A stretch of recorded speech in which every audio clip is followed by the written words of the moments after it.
ये है झारखंड पूर्वी सिंहभूम के Tata workers union high school की शिक्षिका श्रीमती शिप्रा, जिन्होंने स्कूल का काया पलट कर उसे बेहतर और निपुण स्कूल बनाने के लिए मार्गदर्शन किया है। इसी के साथ समाज और पर्यावरण के हित के लिए नई तकनीकों और प्राकृतिक संसाधनों के माध्यम से छात्रों को सीखने के लिए प्रेरित किया है। शिक्षिका श्रीमती शिप्रा के प्रयत्नों को सराहते हुए इन्हें बतौर शिक्षिका राष्ट्रीय सम्मान 2022 से सम्मानित किया जाता है।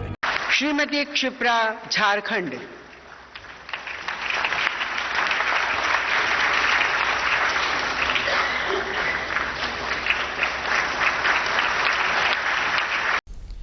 नमस्कार, जोहार। आज शिक्षक दिवस के हार्दिक शुभकामना आप सबको। और इस शुभ अवसर पर आज इस विशेष कार्यक्रम में आप सबका स्वागत है। मैं जीवेश रंजन सिंह आप सबका स्वागत करता हूं। आज हमने अपने स्टूडियो में आमंत्रित किया है शिप्रा जी को। शिप्रा जी झारखंड से एकमात्र ऐसी शिक्षक जिन्हें शिक्षक दिवस पर सम्मानित किया गया है। आज दिन में इनका दिल्ली में सम्मान हुआ और इनका हम अपने स्टूडियो में भी स्वागत करते हैं, हार्दिक सम्मान करते हैं। आपका शिप्रा जी नमस्कार। धन्यवाद, बहुत बहुत धन्यवाद। शिप्रा जी टाटा वर्कर्स यूनियन उच्च विद्यालय जमशेदपुर की शिक्षिका हैं विज्ञान विषय की, और ख़ास करके इन्होंने कई विषयों पर बहुत ही गंभीर काम किए हैं। और इनके स्कूल से पहला झारखंड का इन लोगों ने डिजिटल मैगजीन निकाला, और ये किसी सरकारी विद्यालय में पहली बार ऐसा हुआ। और आज के दिन हम ये कहें तो गुरु और गोविंद दोनों की तुलना एक समान की गई है। कहा भी गया है कि गुरु गोविंद दोनों खरे, काके लागू पाओ, बलिहारी गुरु आपने गोविंद दियो बताए। तो ऐसे गुरुओं का सम्मान करने के लिए जहां सरकार इस तरीके से कार्यक्रम करती है, आयोजित करती है और सम्मानित करती है, वैसे ही हम दूरदर्शन में भी अपने झारखंड की इकलौती ऐसी शिक्षक जिन्हें राष्ट्रपति सम्मान मिला है, हम इन्हें आमंत्रित किए हैं। और आज हम बातचीत करेंगे आज की वर्तमान परिस्थिति पर, उन विषयों पर, उन सारे चीज़ों के साथ तुलना करते हुए कि किस तरीके से बच्चे आगे बढ़ें, पढ़ें और उनको बेहतर मुकाम हासिल हो। तो शिप्रा जी, सबसे पहले हम ये जानना चाहेंगे कि आप कैसा महसूस कर रही हैं। अब से कुछ देर पहले ही आपने सम्मान हासिल किया, और ये अगर हम कहें तो किसी शिक्षक के लिए इससे बड़ा सम्मान कुछ नहीं हो सकता है। तो आप महसूस कैसा कर रही हैं? बहुत ही खुशी का अनुभव महसूस कर रही हूँ, और यह सम्मान मिलना अपने आप में एक गर्व का विषय है। तो बहुत ही अच्छा लग रहा है। हमारी शुभकामना है पूरे झारखंड के तमाम दर्शकों की ओर से, लोगों की ओर से आपको शुभकामनाएं। तो किस विषय के लिए आप बहुत सारे लोग इसमें आए होंगे, शामिल हुए होंगे, लेकिन आपका चुनाव हुआ तो क्या सब्जेक्ट था, क्या आपने खास किया, वो जानना चाहेंगे हम लोग। मुझे यहाँ पे मेनली इनोवेशन और गर्ल्स एजुकेशन के लिए चुना गया। साथ ही साथ स्वच्छता पे भी हमारे विद्यालय में बहुत काम हुए हैं। तो ये 3 टॉपिक था जिस पे कि मेरे विद्यालय में हमने जो काम किया उसके आधार पर मुझे यह सम्मान मिला। स्वच्छता पर क्या किया आपने? स्वच्छता पर अगर देखा जाए तो हमारा विद्यालय इस बार ऐसा विद्यालय है जो कि स्वच्छता के क्षेत्र में भी राष्ट्रीय स्तर पर नामित हुआ है, जिसका वेरिफिकेशन हो चुका है। अभी रिजल्ट आना बाकी है, तो उसके लिए भी हम अवेटेड हैं।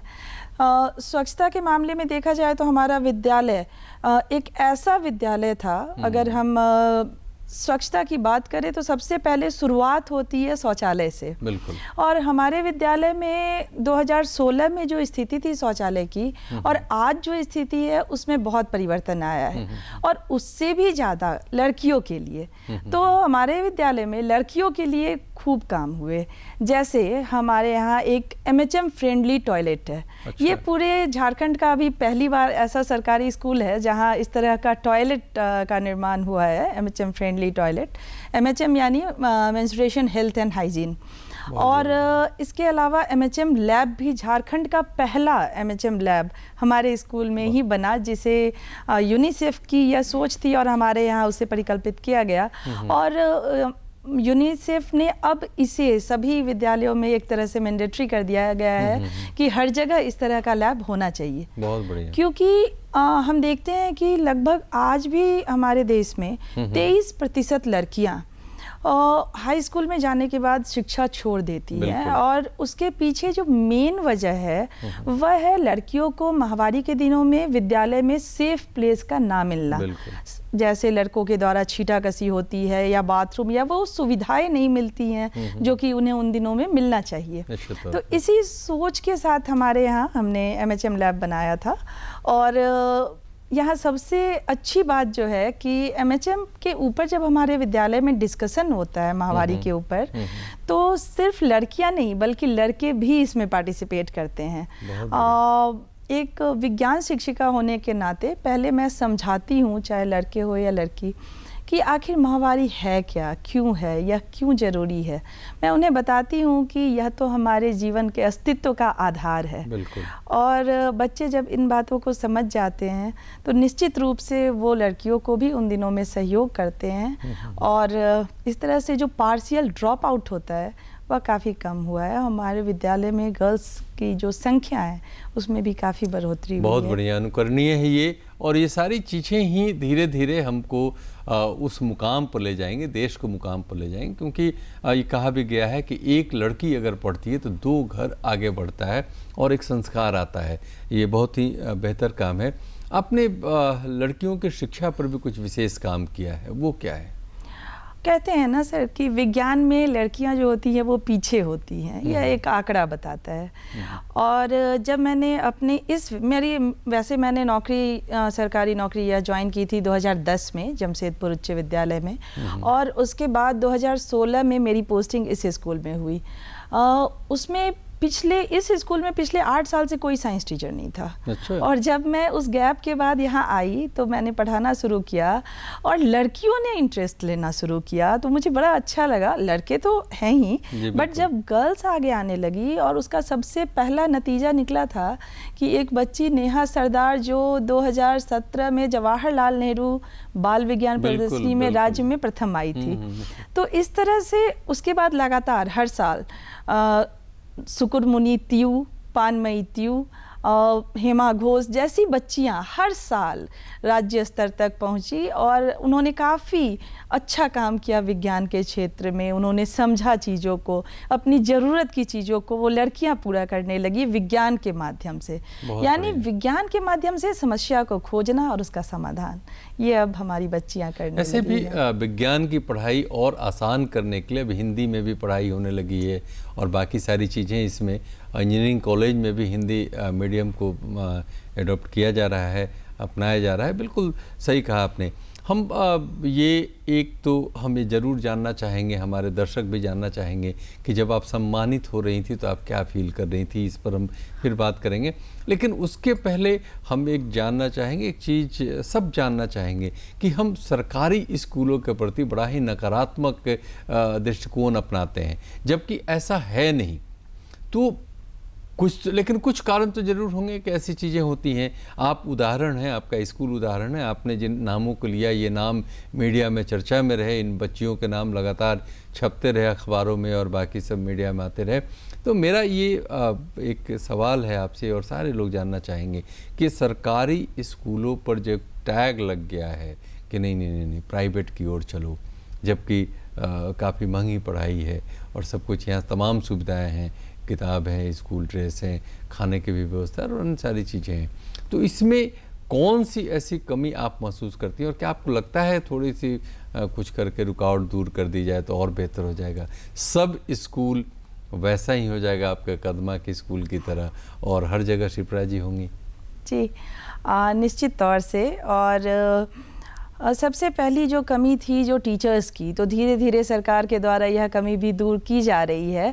अगर टीचर्स होंगे तो आप सरकारी विद्यालय में आज के समय में अगर आप भ्रमण करें तो हमारे जो भी टीचर्स हैं जो 2015 में ज्वाइन किए, जो 2019 में ज्वाइन किए, वे टीचर काफ़ी टैलेंटेड हैं, और माहौल जो है वो बदल रहा है। और निश्चित रूप से सरकारी विद्यालय पर जो एक टैग लगा हुआ है ना, वो टैग आने वाले समय में निश्चित रूप से हटेगा।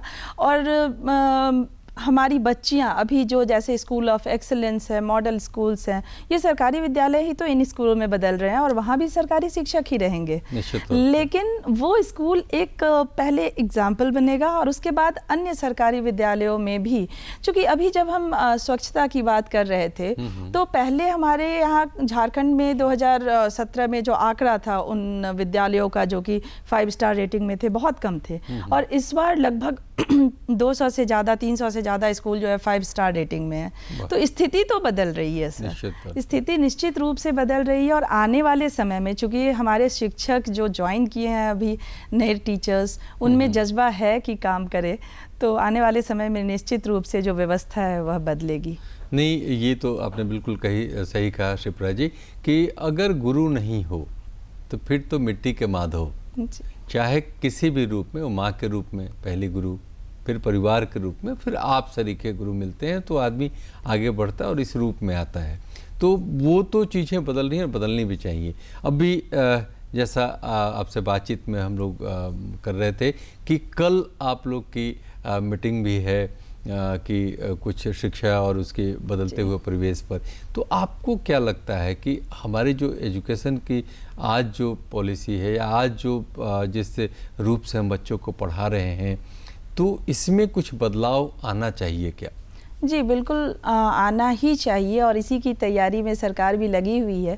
न्यू एजुकेशन पॉलिसी के ऊपर कल हमारा वर्कशॉप है और न्यू एजुकेशन पॉलिसी ये कहता है कि बच्चों को किताब से रटी रिटाई शिक्षा नहीं देनी है। बिल्कुल। और ये होना भी चाहिए, क्योंकि शिक्षा एजुकेशन जो है वो, जैसे मैं विज्ञान की ही बात करूँ, मेरा मानना है कि विज्ञान क्लासरूम के अंदर नहीं बल्कि अपने जीवन की प्रयोगशाला में बच्चे अधिक सीखते हैं। विज्ञान का अर्थ ये होना चाहिए कि समस्या को पहचानना और उसका समाधान ढूंढना, ना कि किताब में रटी रटाए कि अम्ल क्या होता है, क्षार क्या होता है। वो पढ़ के कोई फायदा नहीं है, वो तो मार्क्स के लिए है, जी बिल्कुल सिर्फ मार्क्स के लिए है। तो ये मार्क्स ओरिएंटेड शिक्षा बदलने वाली है निश्चित रूप में आने वाले समय में। और जो एक प्रैक्टिकल बेस्ड नॉलेज है, जो एक स्किल बेस्ड नॉलेज है, जो बच्चों में क्रिएटिविटी होनी चाहिए, क्योंकि हमारे जो बच्चे हैं वो हमसे और कहीं बहुत आगे है। उन्हें माहौल मिलना चाहिए, उन्हें समय देना चाहिए, उन्हें वैसा एक सुविधा उन्हें मिलनी चाहिए कि वो अच्छा कर सके। तो निश्चित रूप से, जैसे मैं अपने विद्यालय की बात करूं तो आपने शुरुआत में ही कहा था ई मैगजीन, तो हमारे यहाँ कोविड से पहले बच्चे शायद उतने डिजिटल नहीं थे, लेकिन आज के दिन में पिछले 3 साल से लगातार हमारे यहाँ बाल संसद के बच्चे ई मैगजीन खुद से डिज़ाइन करते हैं और बनाते हैं हर 3 महीने पे। तो ये बच्चे अब इतने डिजिटलाइज्ड हो गए हैं कि वो अब किसी भी समस्या का हल निकाल सकते हैं। तो ज़रूरत है उन्हें एक चांस देने की। शिप्रा जी, अभी आपने कहा कोविड की चर्चा की। कोविड ने देखिए हर समय जो है ना वो कुछ आपको सिखाता है, कुछ लेता है, तो बहुत कुछ दे के जाता है। तो आप पूर्णिया के रहने वाली हैं तो आप कोसी कछार की चीज़ों को जानते हैं कि कोसी को शोक भी कहा गया है, तो वो धन संपदा भी लेकर आती है, वैसी मिट्टी लेकर आती है कि उपजाऊ ज़मीन हो जाती है और फिर खेती अच्छी होती है। तो कोविड इसी तरीके से आया तो बहुत कुछ ले गया। बहुत ही शायद ही ऐसा कोई परिवार होगा जो इससे प्रभावित नहीं हुआ होगा, लेकिन कोविड ने कई सीख हमें दी, कई चीज़ें दे गई जो आप बता रहे हैं, डिजिटल होने का दौर और बाकी सारी चीज़ें। लेकिन एक जो बड़ा गैप हुआ, जैसे 2 साल, लगभग 2 साल पढ़ाई बंद हो गई और उस दौरान बच्चे घर में रहे और तत्काल चूँकि पहली बार ऐसा हुआ था कि हम ऑनलाइन पढ़ाई कर रहे थे, तो हम समझ नहीं पा रहे थे, पूरा का पूरा कुनबा पढ़ रहा था। अगर मैं कहूँ तो माँ बाप पढ़ रहे थे, बच्चा आराम से बैठा हुआ था और वो रिजल्ट आता गया और बाकी सारी चीज़ें होती गई। फिर जब स्कूल खुला तो बच्चे जब स्कूल गए तो वो पूरी तरह से वो एकदम कोरा कागज़ बन चुके थे और इसके बाद हम उसी पैटर्न पे पढ़ाई शुरू कर दी। तो आज एक बहुत बड़ी चिंता है, वो प्राइवेट स्कूल हो, सरकारी स्कूल हो या माता पिता, उन सब के लिए चिंता का विषय है। आप भी एक अभिभावक हैं, आप अपने बच्चों को भी देख रही होंगी, तो एक बहुत बड़ा गैप आ गया और वहाँ जाके रिजल्ट उससे हम वही मांग रहे हैं। तो स्कूल के जो एग्जामिनेशन हो रहे हैं उसमें आप देखिए कि बहुत सारे अंतर आने लगे। पहले जो बच्चों का मार्क्स आता था, जो उनके परसेंटेज थे और दूसरी चीज़ें थी, अब उसमें कमी आई।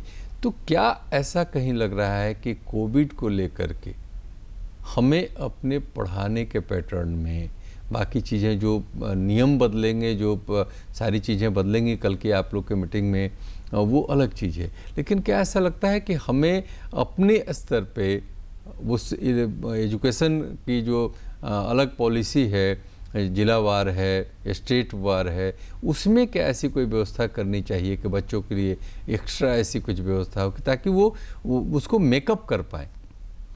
जी, निश्चित रूप से हमारे यहाँ जिला और राज्य स्तर पे इस तरह की बातें की भी जा रही है और सोची भी जा रही है। लर्निंग गैप जो आया है ना इस 2 साल का, इस लर्निंग गैप को कहीं ना कहीं हमें फुलफ़िल करना ही होगा, नहीं तो बच्चे कंटिन्यू नहीं हो पा रहे। एक बहुत ही ज़रूरी, जैसे हमारे यहाँ अभी कोविड से पहले ही हमारे राज्य के द्वारा ज्ञान सेतु कार्यक्रम चलाया गया था, जिसमें कि वैसे बच्चों को चुना जा रहा था जो कि बहुत ही कमज़ोर हैं, उनको डिवाइड किया गया था ग्रुप्स में और फिर उन्हें पढ़ाया जाता था। लेकिन आज की ऐसी समस्या है और आज का ऐसा डिमांड है कि हम चुने हुए बच्चों को नहीं, बल्कि सभी बच्चों को एक ऐसी कुछ ना कुछ व्यवस्था करे जो 2 साल का गैप हुआ है, उस 2 साल के गैप को, उस 2 साल के जो बेसिक नॉलेज है, उस बेसिक नॉलेज को बच्चों को बताया जाए। यह काफ़ी ज़रूरी है और इसके लिए निश्चित रूप से हमारी सरकार भी काम कर रही है और JCERT के द्वारा भी इस पर निरंतर मंथन किया जा रहा है। तो आने वाले समय में निश्चित रूप से हमें इस पर ध्यान देना ही चाहिए।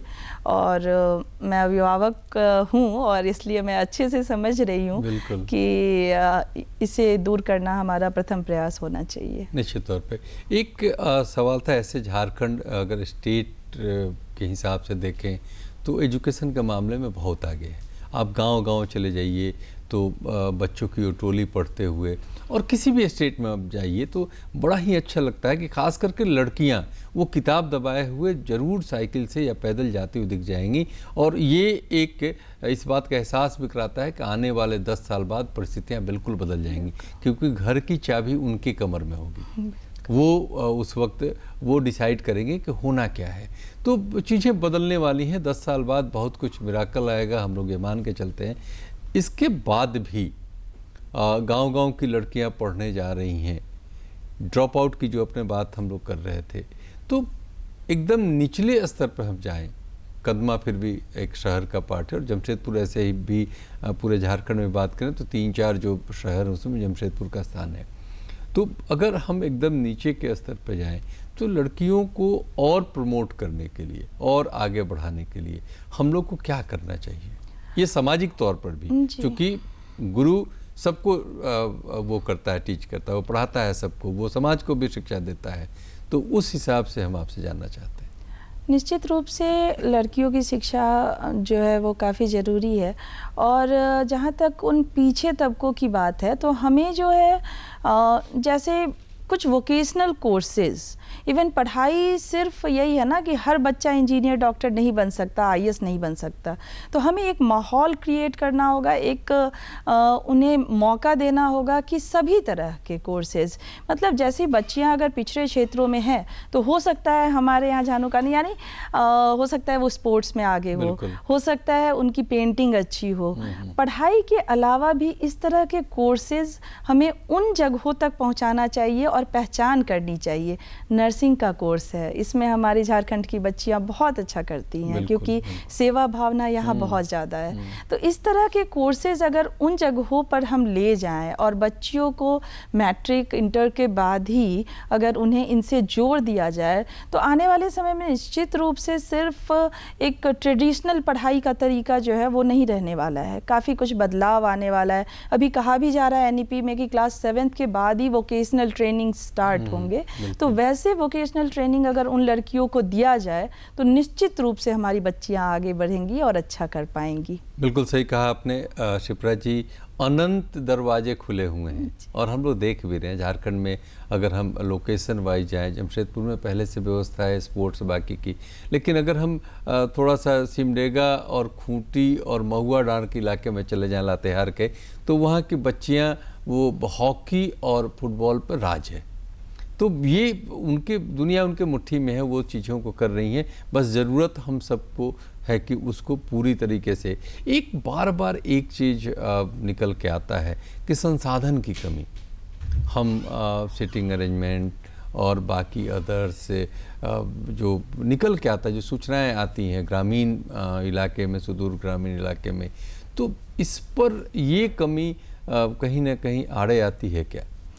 बिल्कुल आती है और सरकार तो इस पर काम कर ही रही है, लेकिन मेरा ये मानना है कि हम जैसे आम नागरिक जो सक्षम है और मदद कर सकते हैं, तो हमें भी, हमारे समाज को भी आगे आना चाहिए। हम सिर्फ ये डिमांड करते रहे कि सरकार ये नहीं दे रही है, वो नहीं दे रही है, तो वो फिर अच्छा नहीं है, बल्कि हम हर व्यक्ति को जो सक्षम है उन्हें आगे आकर उस तरह का जो संसाधन है उसके विकास करने में मदद करनी चाहिए। अभी बहुत सारे एनजीओ वगैरह काम करते हैं, लेकिन एक आम आदमी उस जगह से शायद कम जुड़ पाते हैं। तो मेरा ये मानना है कि समाज का हर वो आदमी जो कि अपनी, ऐसा नहीं है कि पूरा का पूरा वो संसाधन उपलब्ध करा दे, अपनी छोटी सी मदद भी अगर करे तो निश्चित रूप से एक एक बूंद मिलके ही सागर का निर्माण होता है। तो एक बहुत बड़ी अपील है आज शिक्षक दिवस के अवसर पर शिप्रा जी की आप सबसे, ये अपील है कि जो जहाँ है, आप जहाँ हैं, अपने पास के एक स्कूल को आप गोद नहीं लें तो कम से कम अपना जो है ना मुट्ठी भर अपनी मदद दे दें। अगर हम सब अपनी मुट्ठी भर मदद देंगे, हम अपनी ईदी निकाल के उनको दे देंगे, तो इन स्कूलों में वो बाहर आ जाएगी, बच्चे उस तरीके से आगे बढ़ेंगे जो हम सब चाहते हैं। शायद यही आप जी बिल्कुल, जी बिल्कुल बिल्कुल। और बिल्कुल सही है कि समाज अगर सब मिल के आगे बढ़े तो चीज़ें निकल के आती हैं। 2-3 चीज़ जो चूँकि लड़कियों के बीच आपने बताया है कि आपने बहुत ही बेहतर तरीके से काम किया और कई ऐसे इनोवेशन आपके हुए जिससे लड़कियों की संख्या भी बढ़ गई। अगर हर स्कूल में लड़कियों की संख्या ऐसे ही बढ़ानी है, सरकारी स्कूलों में और प्राइवेट में तो जो माता पिता सक्षम में अपना जाते हैं, लेकिन हर सरकारी स्कूल में लड़कियों की संख्या इसी गति से बढ़ानी हो तो क्या करना चाहिए? एक टिप्स हम चाहेंगे कि आज के मेरी सोच तो सर वहीं जाती है जहां मैंने इनोवेशन किया और जहां से मुझे इस राष्ट्रीय सम्मान के लिए चुना भी गया, क्योंकि मुझसे प्रश्न भी इसी पर आधारित किया गया था, MHM। तो अगर माहवारी के दिनों में सुविधाएं स्कूल में मिलेंगी और अच्छी सुविधाएं, एक सेफ प्लेस की हम बात करते हैं, अगर इवन ऑफिस में भी आज बड़े बड़े ऑफिसों में इसकी सुविधा नहीं है, लेकिन अगर हम स्कूलों में इसकी सुविधा प्रदान करें बच्चियों को, तो निश्चित रूप से बच्चियां हमारे विद्यालय तक पहुंचेंगी। और मेरी सबसे अपील है कि इस चीज़ पर ध्यान दें और अपने विद्यालय को एक सेफ प्लेस, एक अच्छा माहौल लड़कियों के लिए बनाकर तैयार रखें, तो निश्चित रूप से बच्चियां हम तक आएंगी। बिल्कुल, वो भी हमारी पार्ट है और वो मिलकर ही मुट्ठी बनता है। सारी उंगलियां अगर मिल जाएं तभी हम किसी देश, समाज, गांव, घर का विकास की बात हम कर सकते हैं। एक कई शिक्षक आज आप जुड़े, एक साथ एक मंच पर आप उपस्थित हुए और हर स्टेट के शिक्षक थे, आप जैसे झारखंड से वहाँ थी, तो वो सबसे, इसके पहले भी चूँकि वहाँ आना है तो सब एक दूसरे को जान रहे हैं, तो आपस में कहीं ना कहीं कम्युनिकेशन हुआ होगा। तो अन्य स्टेट से अपने स्टेट की तुलना किस तरीके से आप करती हैं? अलग अलग राज्यों में अलग अलग जो टीचर्स आए, जैसे हरियाणा की टीचर हैं, उन्होंने भी अपने विद्यालय में एक माहौल तैयार किया। अभी शिमला से बात हुई थी मेरी, तो बिहार में। लेकिन हमारे यहाँ जो व्यवस्थाएं हैं, चूँकि मुझे ऐसा लगता है कि अपना जो झारखंड है ना, वो काफ़ी एक तरह से कहे तो आत्मीय, और मतलब हम बच्चों से काफ़ी जुड़े हुए होते हैं। हम टीचर्स जो हैं वो बच्चों से काफ़ी जुड़े हुए होते हैं, बच्चे हमसे बहुत जुड़े होते हैं। तो मुझे लगा ऐसा कि हमारा राज्य औरों की तुलना में अलग इस मायने में है कि सुविधाएं भी यहाँ दी जा रही हैं सरकार के द्वारा, और साथ ही साथ हम शिक्षक भी उनके साथ कुछ अलग ही बंधन में बंधे हुए हैं। तो जब आपने कहा ना कि अपना झारखंड, तो उसी से साफ हो जाता है कि हम किस स्तर पर हमारे शिक्षक जुड़े हुए हैं। और जब आप दिल से जुड़ के कोई भी काम करते हैं ना, तो चीज़ें हो जाती हैं। आप एक बार बस वही अंदर से वो आग जगानी होगी और बाकी चीज़ें करनी होगी।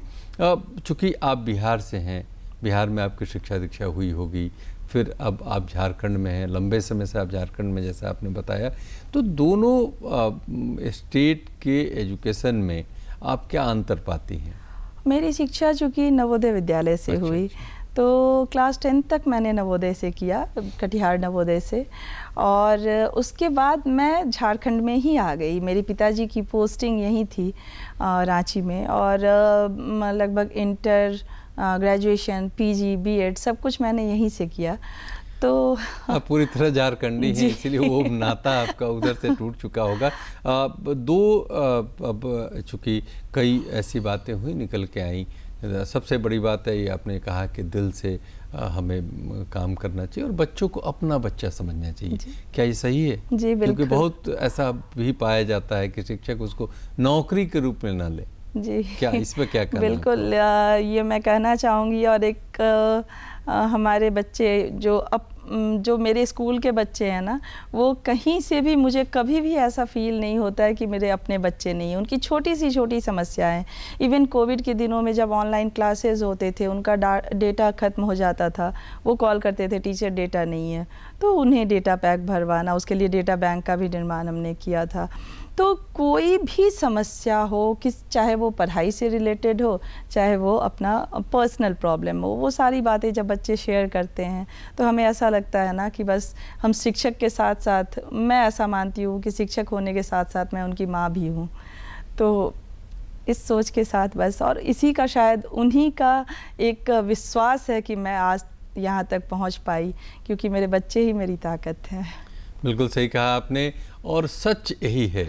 आपने कहा ना कि अगर आप उनको अपने बच्चों के रूप में देखती हैं, आप माँ की भावना अपने अंदर है, तो यही वो रोल है, यही वो चीज़ है, यही वो समय है। और समय सबके पास बहुत ही कम है, तो वो उसमें किस तरीके से अपने आप को आगे बढ़े। 24 घंटे सबके पास है, उस 24 घंटे में आप गोविंद बनते हैं या आप गुरु बन के ही रह जाते हैं, ये तय आपको करना है। चूँकि समय की बाध्यता हम सबकी भी है, और इतनी अच्छी बातचीत हुई, खास करके आज आप सम्मानित भी हुई हैं, और ये झारखंड का गौरव भी है। हम सब इसको लेकर के बहुत ही उत्साहित हैं।